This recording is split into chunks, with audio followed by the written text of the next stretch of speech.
À la base, quand l'organisme est né en 1998, dans la région, la direction de la santé publique remarquait qu'en Chaudière-Appalaches, il y avait de grandes problématiques au niveau de la transmission justement des infections transmissibles sexuellement par le sang, dont le VIH, auprès des hommes ayant des relations sexuelles avec d'autres hommes.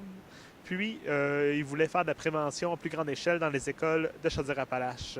Et de fil en aiguille, en montant le projet, ils se sont rendus compte que l'acceptation de l'orientation sexuelle faisait partie des facteurs qu'une personne prenait moins de risques au niveau de ses relations sexuelles.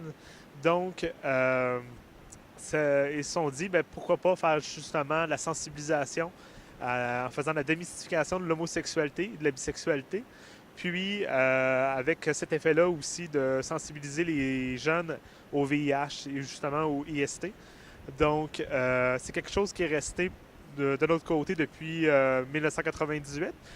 C'est quelque chose qui prend peut-être un peu moins de place versus la mission première de l'organisme de démystifier l'homosexualité et la bisexualité. Mais ça reste. Ça fait partie de notre histoire, dans le fond, puis on continue de le faire dans les classes, justement, en soulignant certaines notions liées à ce sujet-là.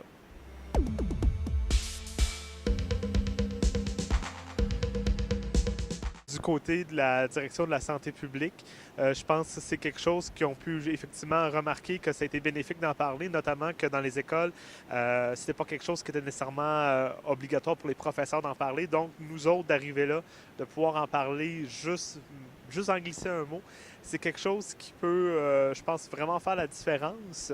Puis, du côté des élèves, sans nécessairement avoir de rétroaction à ce sujet-là, on sent vraiment qu'il y a une curiosité chez eux.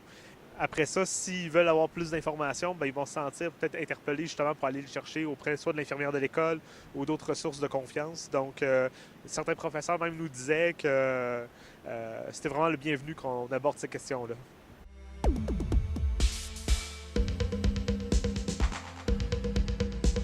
De notre côté, effectivement, nos bénévoles, en fait, ce ne sont pas des bénévoles, ce sont des personnes qui sont rémunérées de manière contractuelle.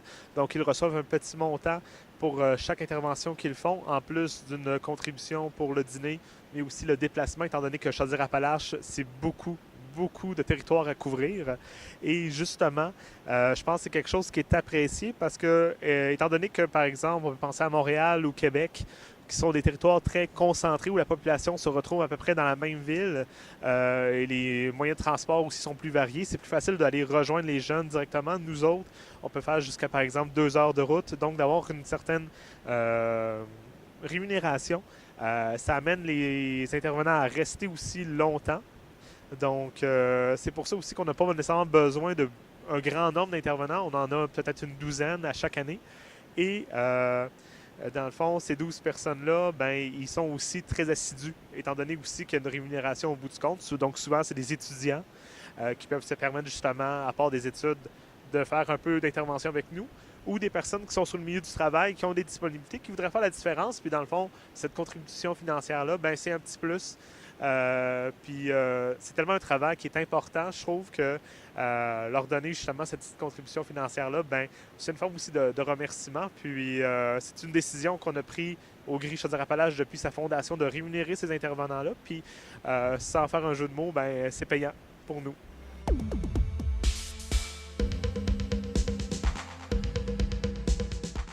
Au niveau des jeunes que l'on rencontre, que ce soit dans des milieux qui sont plus urbains, comme on peut penser à Lévis, ou dans des régions plus rurales, parce que Chaudière-Appalaches, c'est, je dirais, environ 90% de ruralité. Oui, il y a des différences, mais c'est pas nécessairement celles que l'on pense. Souvent, on peut avoir le préjugé de dire dans les coins qui sont plus ruraux, il va y avoir plus de fermeture. Étrangement, c'est parfois dans ces groupes-là qu'on retrouve les groupes les plus ouverts, les plus curieux, parce que justement, c'est peut-être des milieux qui n'ont pas nécessairement entendu parler d'homosexualité ou de bisexualité autrement, puis ils vont être très attentifs à ce qu'on dit. Mais d'un autre côté, ce qu'on peut remarquer, c'est qu'on a aussi un service un peu de parrainage, donc des gens qui nous appellent pour avoir un suivi plus individuel, une rencontre avec un intervenant. Beaucoup de demandes proviennent de régions parce que les personnes en région, en fait, ce qu'ils vivent souvent, c'est beaucoup d'isolement. Donc, ils vont demander ce genre de service-là pour justement rencontrer une personne qui est homosexuelle, bisexuelle, puis pouvoir parler avec, parce que dans ces milieux-là, c'est souvent, on a l'impression qu'il n'y en a pas, parce que les gens ont tendance à soit le cacher, ne pas le vivre ouvertement, ou se déplacer dans les centres urbains, justement, où là, on est plus anonyme. Donc, c'est quand même des problématiques qu'on peut voir dans les coins plus ruraux de Chaudière-Appalaches, puis c'est pour ça aussi que notre travail est encore bien nécessaire.